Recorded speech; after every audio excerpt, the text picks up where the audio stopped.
Lorsque Borg embrasse la coupe ce 5 juillet 1980, il n'a que 24 ans et il est sans conteste le meilleur joueur du monde.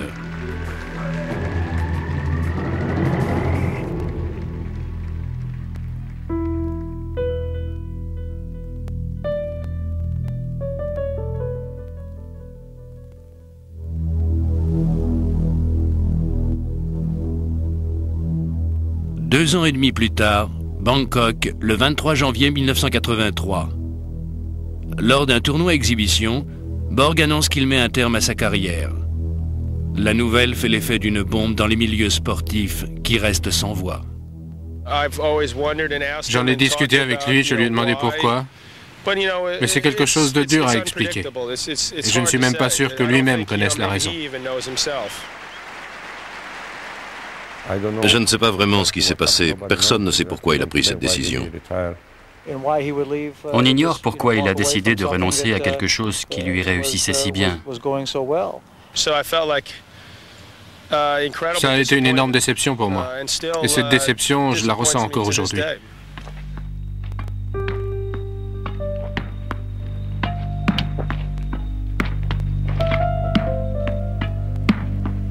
C'est le jour de la fête nationale suédoise, le 6 juin 1956, que naît Björn Borg dans une ville ouvrière au sud de Stockholm.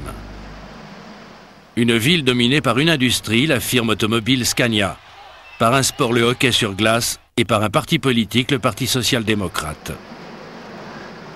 La maison des Borg, dans un quartier des années 50, est toujours là, mais pas une rue ni un complexe sportif ne porte le nom du Suédois le plus célèbre du monde.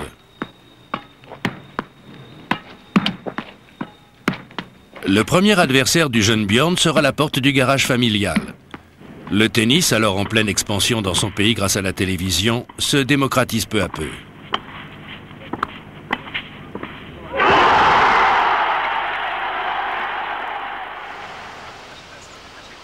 Dans le parc situé non loin de chez lui, Borg joue avec quiconque veut bien s'entraîner avec lui. Et son extraordinaire talent est repéré par un entraîneur de la Fédération suédoise de tennis.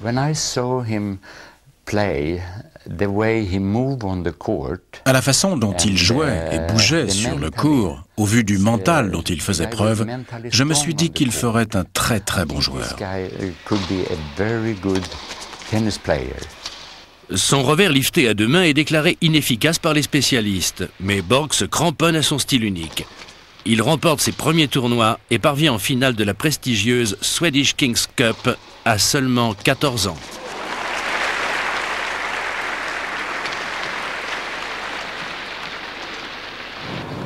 Hur länge har du spelat tennis? 5 år. Spelar du mycket? Ja, 9 timmar i veckan. Kommer du att satsa på tennisen? Ja. Ja. Vad siktar du på? Ja, Davis Cup. Lycka till. Tack. À 15 ans, le rêve de Borg est sur le point de se réaliser. Il veut obtenir une place dans l'équipe nationale de Coupe Davis qui va affronter la Nouvelle-Zélande. Lors des sélections, il se dispute avec l'arbitre Lennart Bergelin, mais celui-ci se fâche et le bombarde de balles. Malgré cet accrochage, Borg est sélectionné et joue son premier match contre le joueur de haut niveau, Onni Parun. Je pensais l'emporter. Je menais 2-7 à rien et 3-0 et tout se passait très bien. Et puis tout d'un coup, je me suis retrouvé à devoir livrer un combat acharné. Borg parvient à renverser la situation et gagne le match. Je n'avais pas un jeu extraordinaire, mais suffisant pour l'emporter. Ce match n'aurait pas dû poser de problème, mais il s'est transformé en un véritable cauchemar. Nous avons été très surpris parce que j'étais un joueur de haut niveau. Ça a été un choc. Dès lors, Borg ne s'arrêtera plus, et sa relation avec Bergelin, qui a pourtant mal démarré, va jeter les fondements de sa carrière de champion.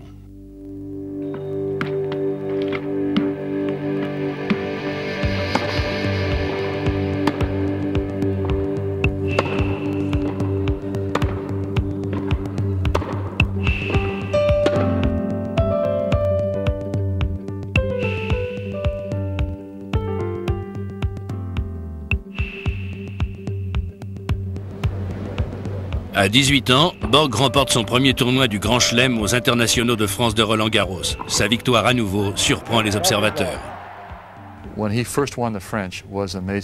Ça a été un jour mémorable. Il était mené 2-7 à rien et il avait perdu le deuxième set au jeu décisif à cause d'erreurs d'arbitrage. Il a remporté les 3e, 4e et 5e sets. Et sur quel score? 6-0, 6-1, 6-0. 6-0, 6-1, 6-0. Incroyable, non?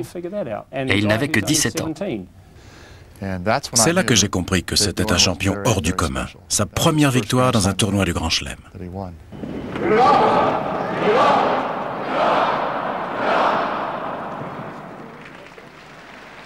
Borg devient l'idole de tout un peuple. Des files d'attente se forment alors devant les clubs de tennis de tout le pays.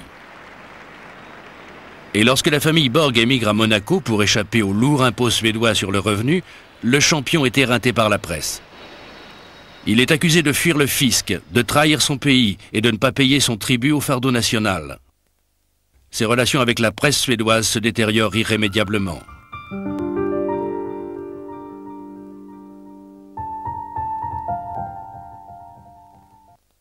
Do you have any special feelings when it comes to playing in your old home country? No, no feelings at all. Le 3 juillet 1976, Borg bat le bouffon du tennis mondial, le Roumain Ilie Nastase. Et j'ai dit, ce type-là vient d'une autre planète, c'est un martien. Ça a fait rire tout le monde. Mais Borg était bien réel, il ne venait pas d'une autre planète, et il jouait un tennis de rêve.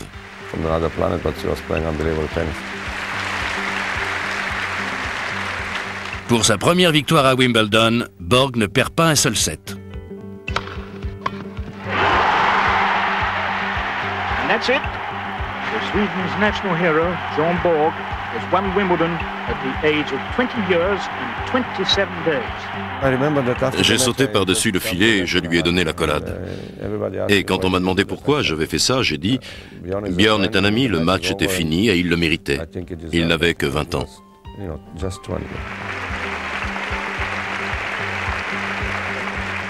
Il remporte à nouveau le titre en 1977, 1978 et 1979 et face à McEnroe en 1980, il inscrit pour la 5e fois consécutive son nom au palmarès. Sur le court, Borg est un joueur sans faille, au point que l'on se demande si c'est bien du sang qui coule dans ses veines et non de l'eau glacée. Il était extrêmement vif et rapide, et totalement impassible. J'ai essayé de m'entraîner pour ne rien montrer non plus, pour être comme lui, mais j'y suis pas arrivé. No mistakes whatsoever. Answer my question! The question, jerk!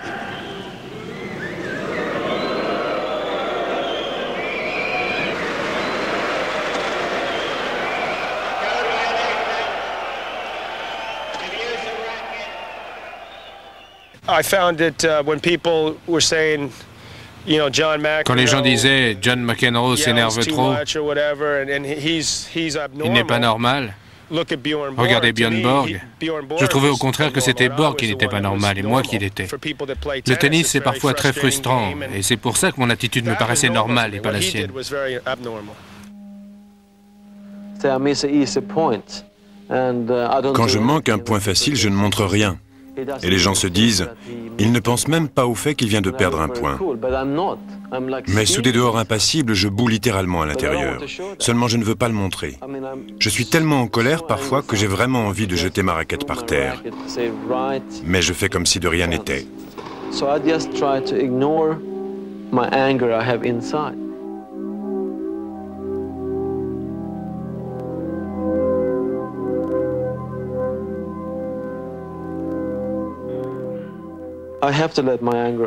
J'ai besoin d'évacuer ma colère.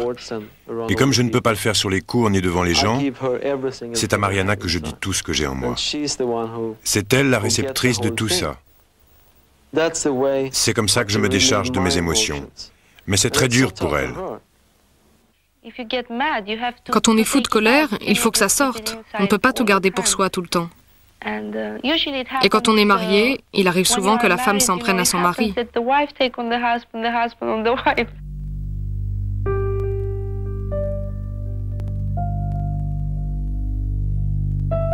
Dans sa jeunesse, Borg avait du mal à cacher sa tristesse après une défaite.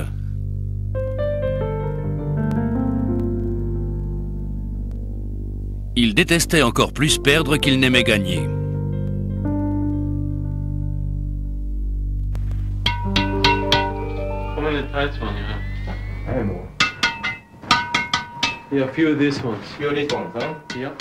Il tendait sa raquette à 30 kilos.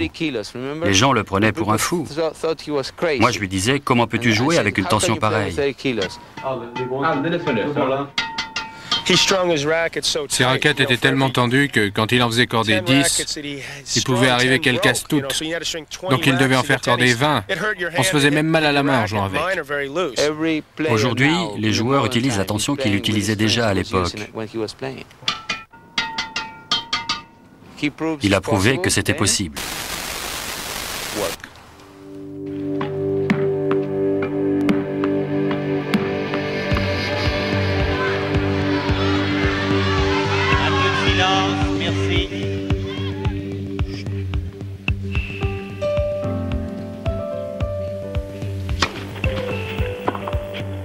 À 25 ans, Borg a remporté 6 fois les internationaux de Roland-Garros et 5 fois Wimbledon, et il totalise le chiffre impressionnant de 763 victoires sur le circuit professionnel.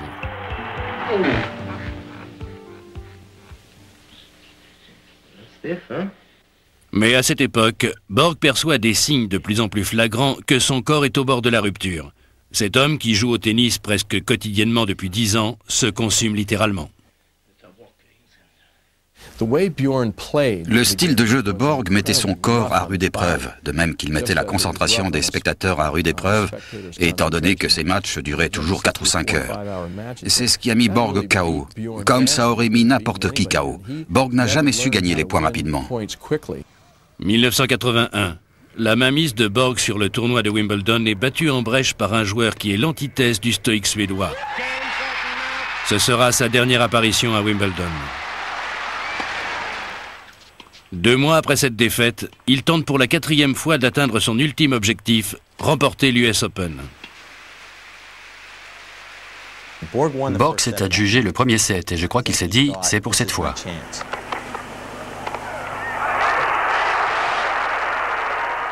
Mais McEnroe ne lui a laissé aucune chance dans les 3 sets suivants, il l'a totalement dominé.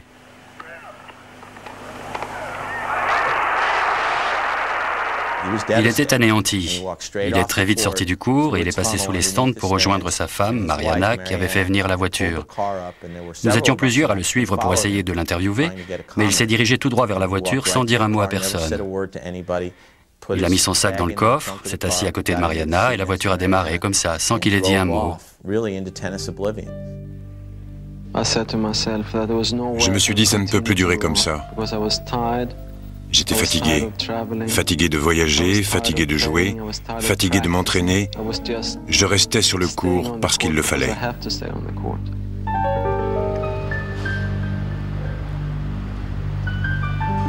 Les sacrifices indispensables pour rester au sommet du tennis sont devenus trop pesants et Borg prend une année sabbatique pour réfléchir à l'avenir.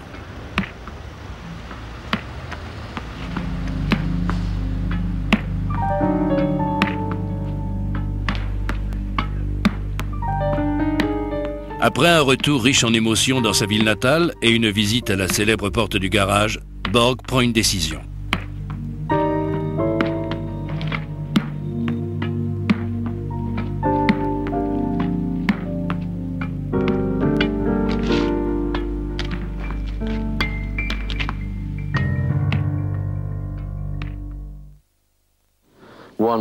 Un matin, j'ai décidé que je ne jouerais plus.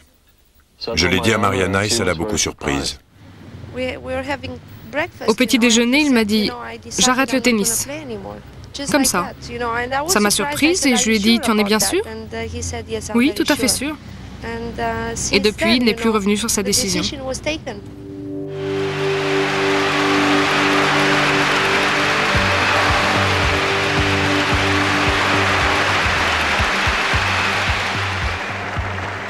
Il a élevé le tennis à un niveau supérieur. C'est une des grandes personnalités du tennis sans en être une en même temps.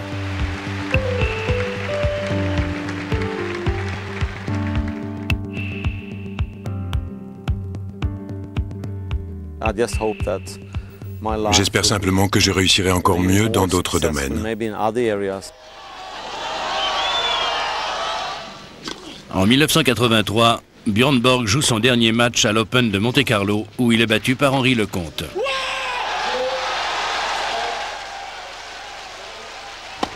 Le champion rassemble alors ses raquettes et tire sa révérence. Il a 26 ans. Sa fortune est estimée à 19 millions de dollars et il a devant lui tout un avenir fait de temps libre. Il se met alors à profiter de sa liberté nouvellement acquise, mais ses amis et agents commencent à s'inquiéter. Oui, il fallait vraiment qu'il fasse quelque chose. Donc nous lui avons proposé plusieurs scénarios possibles. Il faut avoir la chance d'arriver à se reconvertir. Pour moi, ça a été. Mais ce n'est pas une vie facile. C'est ce que j'ai essayé de lui dire. Je lui ai dit, tu as 25 ans, qu'est-ce que tu sais faire d'autre? Tout ce qu'on sait faire, nous, c'est jouer au tennis, en gros. Quand on en a assez de faire un sport, on peut essayer d'en faire un autre. Donc nous avons pensé à la course automobile. Les rallyes, par exemple, pour voir si ça pourrait marcher.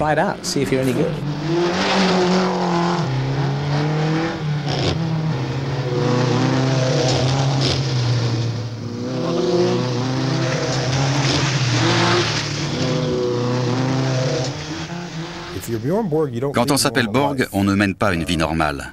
Et il n'était ni prêt ni disposé à accepter les obligations et les responsabilités que son nom lui conférait. Finalement, je lui ai dit qu'il pourrait être commentateur sportif sur NBC lors de Wimbledon. J'ai dû interviewer 150 joueurs de tennis, et à tous, je leur ai posé la même question, à savoir, qu'allez-vous faire quand vous arrêterez de jouer?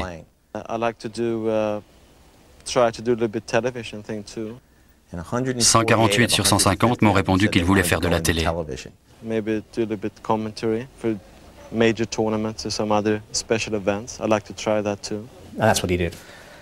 C'est ce qu'il a fait. Mais sa voix ne passait pas très bien à la télé. Elle était trop monocorde. Si bien qu'NBC n'a pas voulu renouveler le contrat et que l'expérience a tourné court.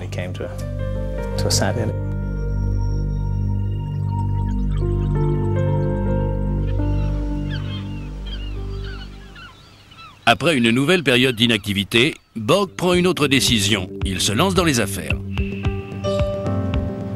Il ne possède aucune formation dans ce domaine, mais l'argent, ça, il connaît.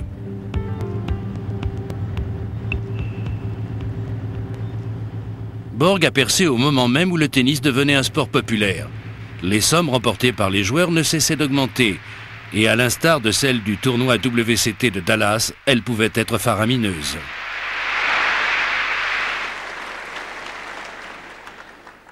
En 1973, Borg avait choisi la société américaine IMG comme agent international.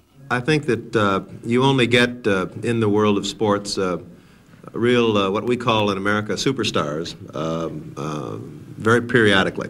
I think there have been not too many in the last decade or two, and I think Bjorn has every possibility of becoming just that. IMG, ou comme l'appelaient les joueurs, I am greedy, j'aime l'argent, est l'agence de sport par excellence. C'est Mark McCormack qui a inventé ce concept.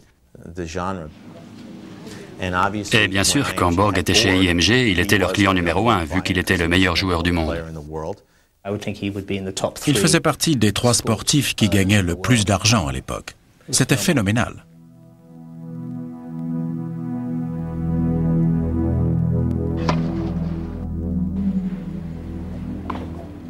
Borg n'a pas gagné de l'argent uniquement grâce au tournoi durant sa carrière. Il a été l'un des premiers joueurs à toucher des revenus réguliers, car c'était une grande star, et les tournois étaient très nombreux.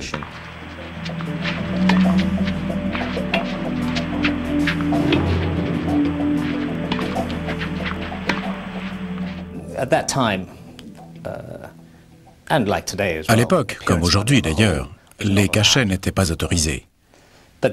Mais il existe toujours des moyens légaux de contourner l'obstacle. Les joueurs sont payés 200, 300, voire 400 000 $ simplement pour inscrire leur nom à un tournoi.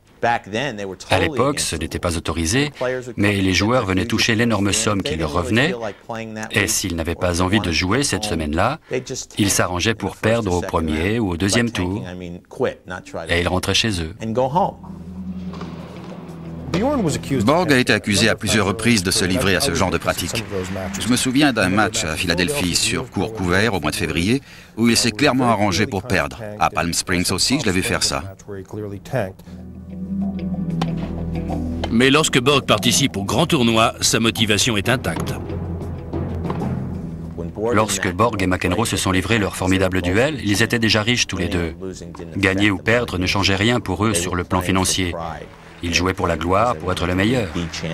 Même s'il y avait beaucoup d'argent en jeu, ce n'était pas ça l'intérêt de ces matchs.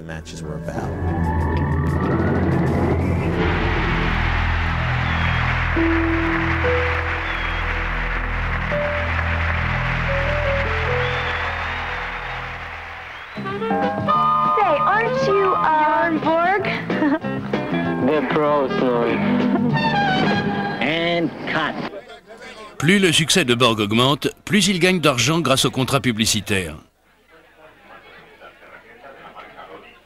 Les sociétés qui utilisent le nom de Borg en tirent de juteux bénéfices. Pourtant, dans l'entourage de Borg, tout le monde ne gagne pas autant d'argent. Lennart Bergelin, par exemple, son entraîneur, qui s'est mis à la disposition du champion 7 jours sur 7 pendant 10 longues années.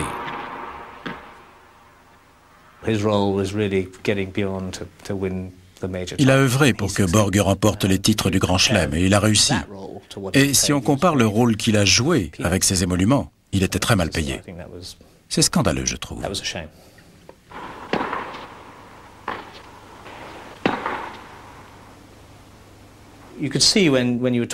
Quand on discutait avec lui, on se rendait compte qu'il était blessé, que ça le préoccupait beaucoup.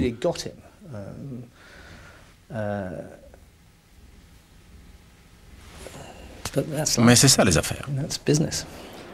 Borg et ses agents sont bien décidés à exploiter le talent du champion, introduisant le mercantilisme dans des secteurs jusque-là épargnés, comme la Coupe Davis. Selon un accord resté secret jusqu'à aujourd'hui, la Fédération suédoise de tennis accepte de payer Borg 220 000 $ pour, entre autres, représenter son pays sur une période de 2 ans. Plus il faisait de progrès, plus il avait de pouvoir. Personne ne lui disait jamais non. Il faisait tout ce qu'il voulait.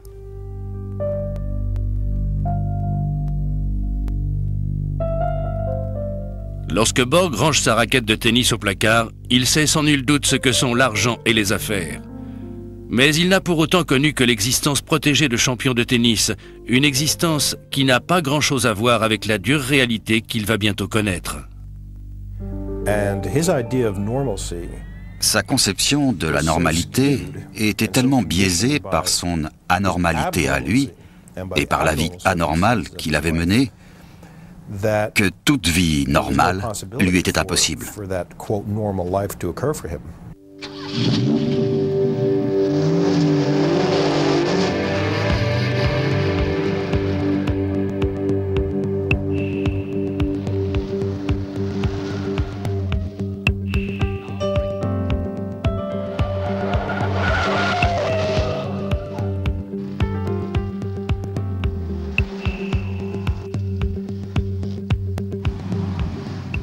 En Suède, Borg se lie d'amitié avec l'homme d'affaires Lars Karke. Nous étions très proches. Quand on travaillait, c'était sérieux, et quand on faisait la fête, on la faisait vraiment.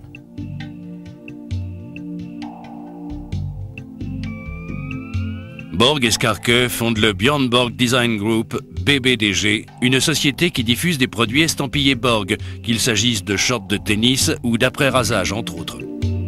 I am proud of my name and for what it stands. I have started the Björn Borg Design Group to make fitting use of my name in visual applications. BBDG est une entreprise saine, au personnel qualifié, au carnet de commandes bien rempli et à l'avenir prometteur. La société se développe donc dans le monde entier. Partout on s'intéresse à ces produits, et particulièrement au Japon, où l'attitude irréprochable de Borg et son impassibilité sur le court lui valent d'être littéralement adulé.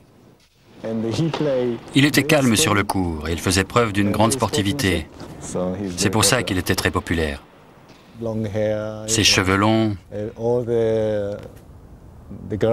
Toutes les filles en étaient folles. Un autographe, un autographe. Elles essayaient de le prendre en photo et le suivaient partout, à son hôtel, sur les cours, partout pour le prendre en photo.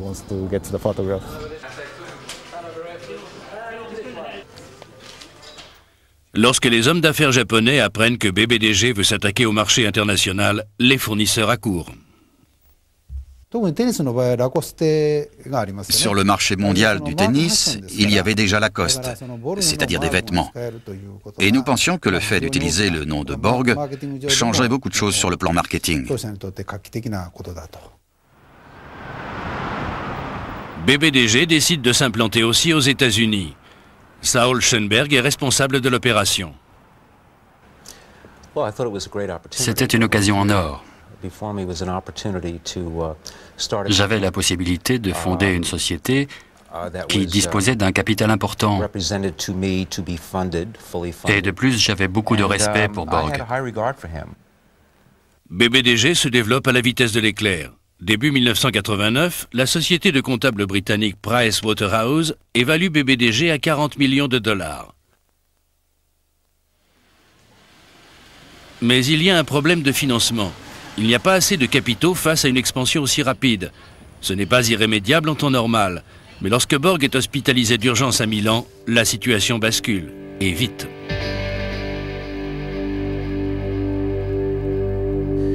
The Swedish tennis star Bjorn Borg has survived an overdose of sleeping tablets.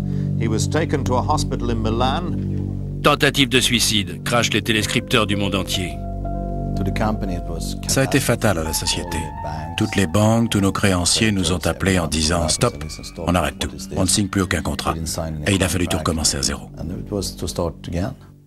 BBDG tente alors de redorer son blason, notamment en organisant des matchs exhibitions en Asie entre Borg et son rival de toujours, McEnroe.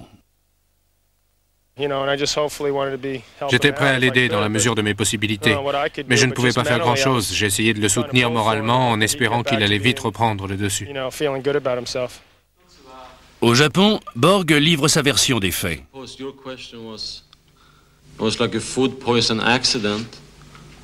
I ate some fish who was not fresh, and during the night I felt I didn't feel too good, and to sleep better I took a few sleeping pills just to sleep because I was not feeling good. But my fiancée was worried, so I went to the hospital. Mais les partenaires commerciaux les plus influents ne sont pas convaincus. Au Japon, on n'aime pas les scandales ni les divorces. Or, Borg avait beaucoup d'admirateurs et les histoires relatées par les journaux ont eu un impact sur Kosugi Industries, même si on n'avait rien à voir avec tout ça.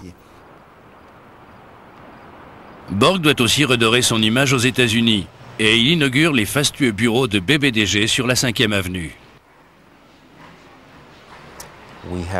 Nous avons organisé une inauguration en grande pompe et je pensais vraiment que ça allait marcher. Les produits se vendaient bien, Borg était là, toutes les conditions étaient réunies. Bien sûr, il y avait des problèmes. J'étais notamment au courant de tensions entre Bjorn et Lars. Les relations se détériorent entre Borg et Skarke, et lorsque le champion prend conscience qu'il est en train de perdre le contrôle de la société, conséquence du plan de restructuration financière, il décide d'arrêter purement et simplement toutes les opérations. Les employés perdent leur emploi et de nombreux créanciers ne reverront jamais leur argent. Un matin, on m'a annoncé que je devais liquider la société. Je n'en croyais pas mes oreilles. C'était insensé. L'investissement à New York avait été colossal. Vraiment, je n'y comprenais rien. À l'époque, il y avait 10 à 15 employés dans le bureau new-yorkais, les autres étant répartis ailleurs dans le pays.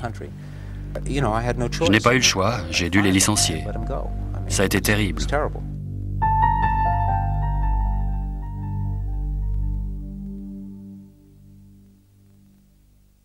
Borg ne ferme pas toutes ses sociétés dans le secteur de la mode, seulement celle de BBDG. Il s'associe alors à un autre homme d'affaires, l'Italien Alessandro Raccic. Selon le procès-verbal d'une des réunions, Raccic aurait investi 10 millions de dollars dans l'affaire. les nouveaux partenaires du champion tentent alors de persuader les anciens clients de BBDG de poursuivre leur coopération avec Borg. Il avait très envie que les affaires reprennent comme avant, que notre collaboration soit à nouveau fructueuse. Mais au Japon, il n'était plus la star qu'il avait été. Sa renommée avait pâti de toutes ses affaires, et le fait qu'il fonde une nouvelle société dans la mode ne changeait pas grand-chose.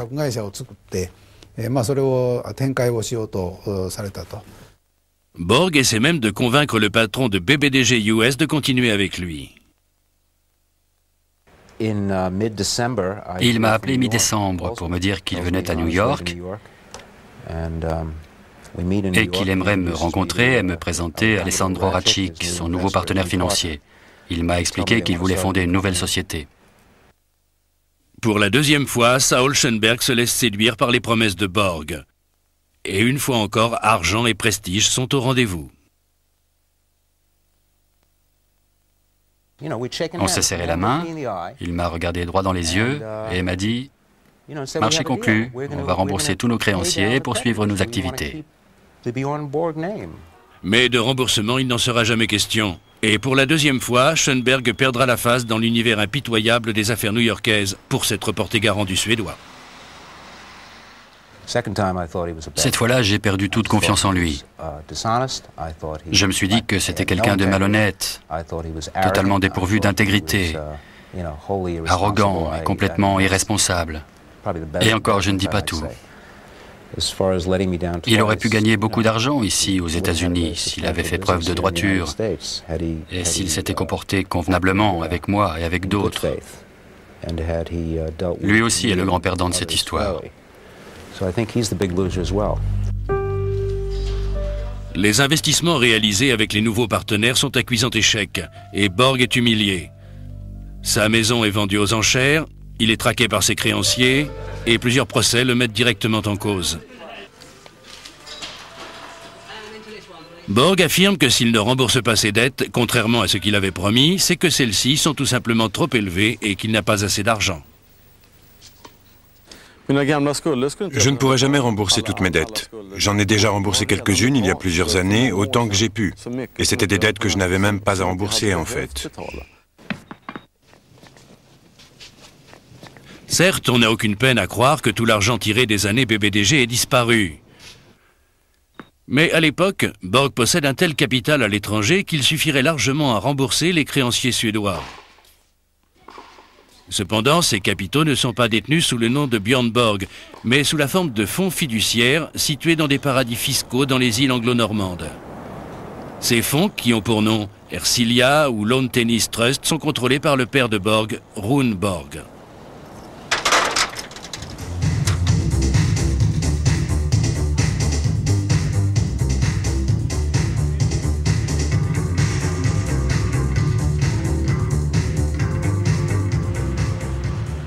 Après la liquidation de BBDG, des sociétés suédoises ont continué à vendre des chaussures et des sous-vêtements sous licence.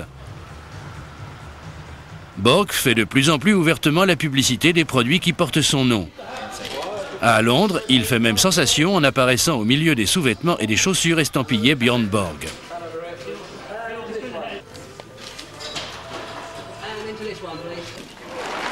Borg touche des royalties de la part des détenteurs de licences. Rien qu'en Suède, celles-ci se sont montées à 4 millions de dollars au cours des dernières années. En principe, Borg n'a aucun contrôle sur cet argent, car ce sont ses parents qui siègent au conseil d'administration de la société hollandaise qui possède la marque. Mais les propriétaires de la licence ont racheté les créances de Borg, si bien que ce dernier peut affirmer en toute bonne foi qu'il n'a plus de dettes.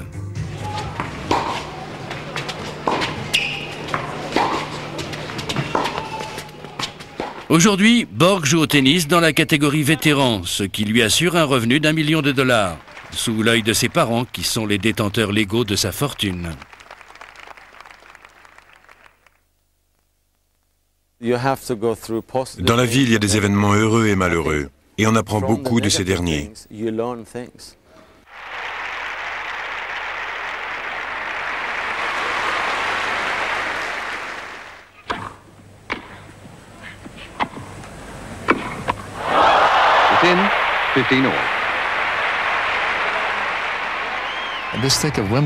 Quand je pense à lui, je repense à Wimbledon, à cause des écolières britanniques qui étaient complètement hystériques. C'était la première fois qu'on voyait ça, de tels mouvements de foule. Je crois que c'était dû à son look et notamment à ses longs cheveux qui lui donnaient un petit air rebelle. Il avait l'air jeune, il était jeune, il était bourré de talent et tout ça apportait quelque chose de plus et de nouveau au jeu.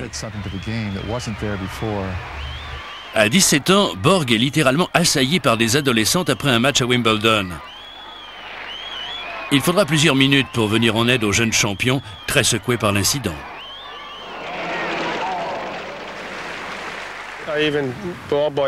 J'étais ramasseur de balles la première fois qu'il a participé à l'US Open.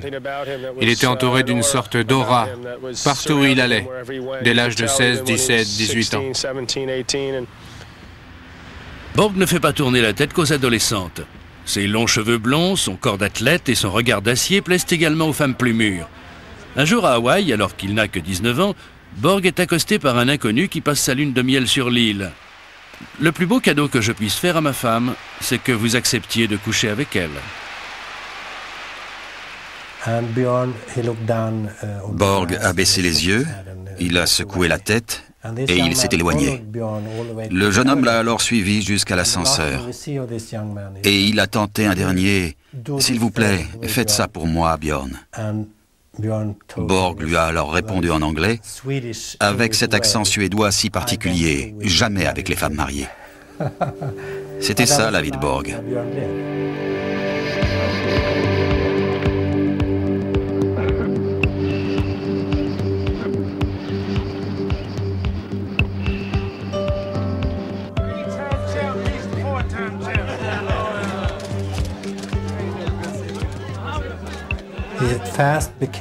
Il est très vite devenu une star, au même titre que les Beatles, les Rolling Stones, Mohamed Ali ou d'autres grands sportifs américains.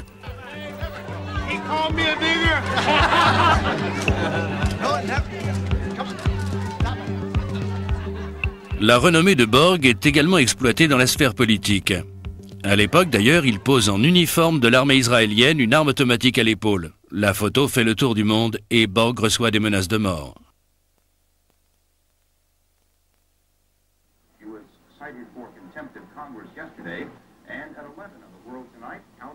Borg s'intéresse singulièrement peu à la politique. Une seule chose l'intéresse. Le tennis, c'était toute sa vie. C'était un forçat de l'entraînement. Il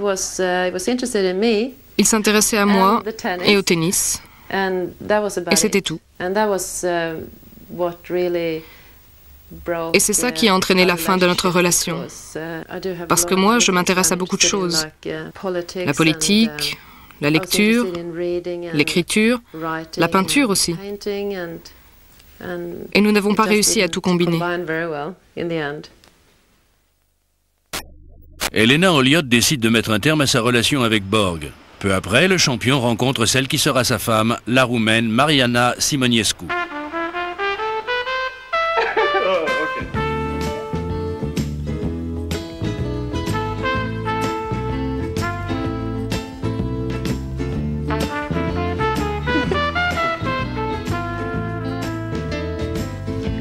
Je ne sais pas ce qu'il en est pour Borg, mais ce qui est sûr, c'est que Mariana l'aime toujours. Elle me demande de ses nouvelles quand je la vois. Ils allaient bien ensemble.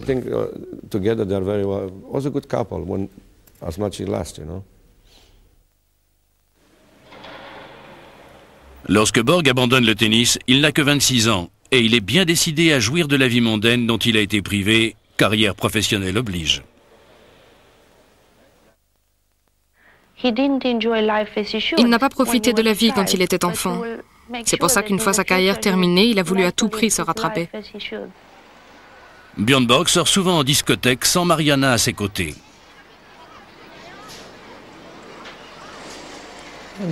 Il aimait bien faire la fête. Et il était fermement décidé à s'amuser. Et voir Borg s'amuser, c'était quelque chose. Il faisait ça consciencieusement. Mais il est peut-être allé un peu loin.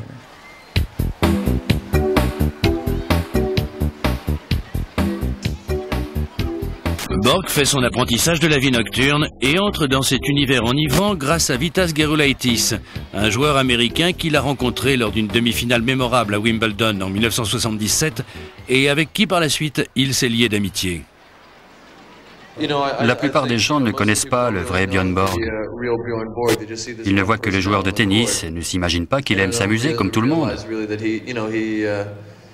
Pour les gens, il est Iceborg et rien d'autre. Sur un court de tennis, c'est quelqu'un qui se contrôle énormément, mais en dehors, il est comme n'importe quel gars de 24 ans. Il devient de notoriété publique que Gerulaitis prend de la drogue, grâce à cet article de journal dans lequel le joueur de tennis reconnaît que la marijuana et la cocaïne ont nui à sa carrière. Bien sûr, j'ai pris de la cocaïne avec Vitas dans la pièce réservée au VIP du Studio 54. Mais tout le monde était au courant, ça faisait partie de cet univers. Tout le monde le faisait et la plupart s'en sont remis. En 1980, juste avant le mariage avec Mariana, Gerulaitis organise une fête pour enterrer la vie de célibataire de Borg. 4 jours durant, la fête bat son plein à bord d'un luxueux yacht en Floride. Gene Scott, journaliste et écrivain, auteur d'une biographie autorisée du champion, est invité. Lui, qui a déjà évoqué le fait que Borg ait pris de la drogue, affirme qu'il y avait de la cocaïne à bord. Je suis sûr que tout le monde savait parfaitement que l'usage de cocaïne était illégal. Mais personne ne pensait courir le risque d'être mis en prison. Je ne pense pas qu'il s'agissait d'une volonté délibérée de renoncer à tout principe. C'était simplement de jeunes athlètes qui prenaient du bon temps en faisant quelque chose de très mal et d'illégal. C'était l'époque qui voulait ça.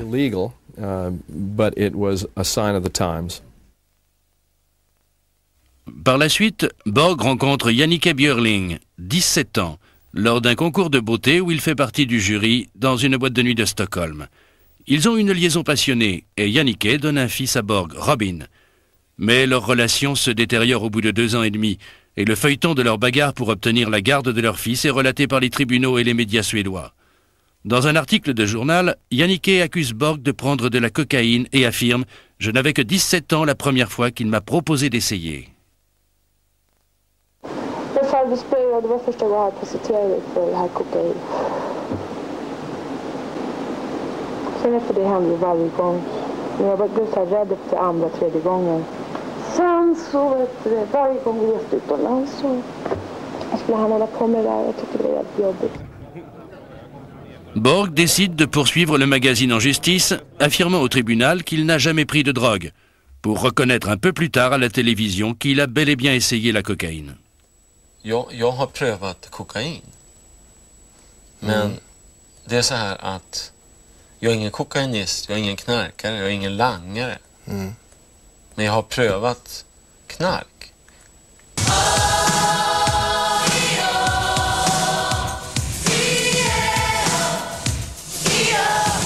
Après Jannike, c'est au tour de la chanteuse de rock italienne Loredana Berti d'entrer en scène. Ancienne stripteaseuse, elle fait découvrir de nouveaux aspects de la jet-set à Borg.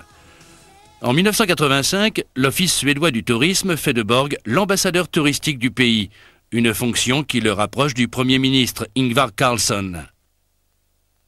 Ensemble, ils rendent visite au président des États-Unis, Ronald Reagan. Today, our friendship with Sweden is especially vigorous, as Mr. Borg can testify. Borg rencontre également le vice-président de l'époque, George Bush, avec qui il joue au tennis. Nous nous connaissons depuis longtemps. Bien sûr, quand un champion de son niveau joue avec un amateur comme moi, il ralentit un peu la cadence. Mais il se prend au jeu et nous avons fait de bons matchs ensemble, en Suède comme aux États-Unis.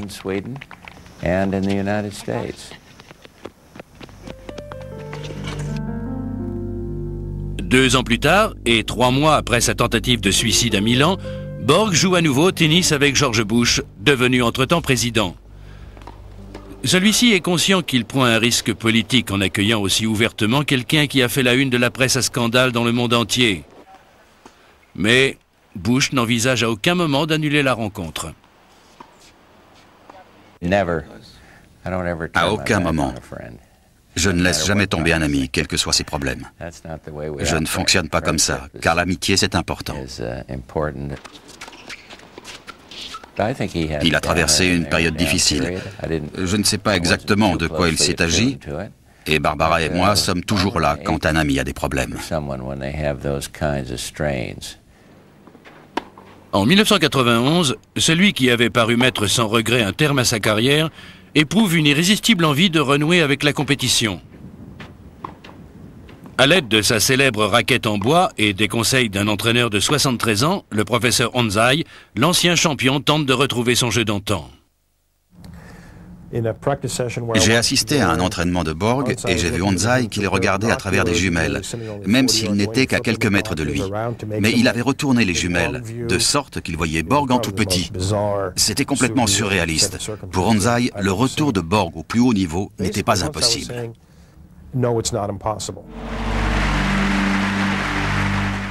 C'était bizarre parce que Borg avait attendu très longtemps avant de faire son comeback.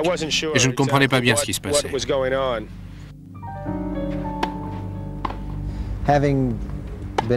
Il avait subi plusieurs échecs dans différents domaines. C'est pourquoi on peut comprendre qu'il ait voulu revenir au plus haut niveau en tennis. Il voulait savoir s'il en était capable.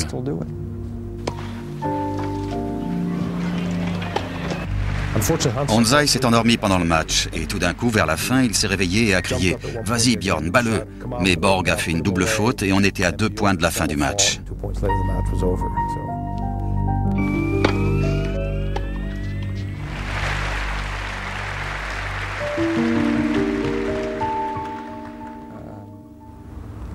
C'était très triste.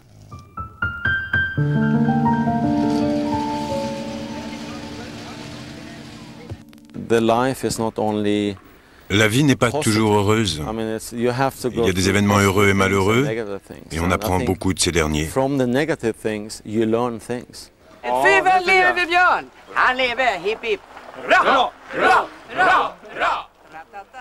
Aujourd'hui, Borg est retourné là où il avait commencé sa carrière à l'âge de 14 ans.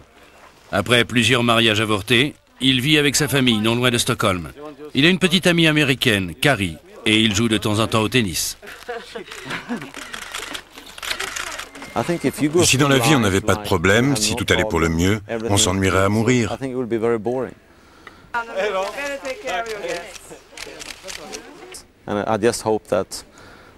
J'espère simplement que ma vie sera encore plus positive et que je réussirai encore mieux dans d'autres domaines dans les années à venir. Borg a récemment accepté à nouveau des fonctions officielles en venant à Lausanne soutenir la candidature de la Suède aux Jeux Olympiques. Malgré ou peut-être grâce à sa vie mouvementée, Borg est encore aujourd'hui le Suédois le plus célèbre du monde. Nice to meet you. Nice meeting you. Hey Björn, vi spelar tennis för något år sedan I Lausanne. May I ask you for a signature? Yes.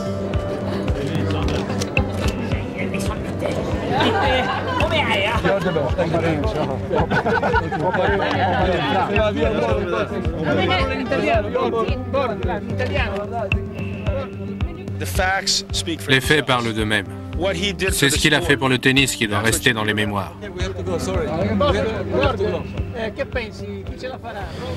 Il essaie simplement de trouver sa voie dans un monde dingue, comme nous tous. That's it. Sweden's national hero, Bjorn Borg, has won Wimbledon at the age of 20 years, 27 days. Marvellous accuracy. Yes, it's a beauty by Borg. And the service ace just when he needed it. Right on top of the bounce, a magnificent pass.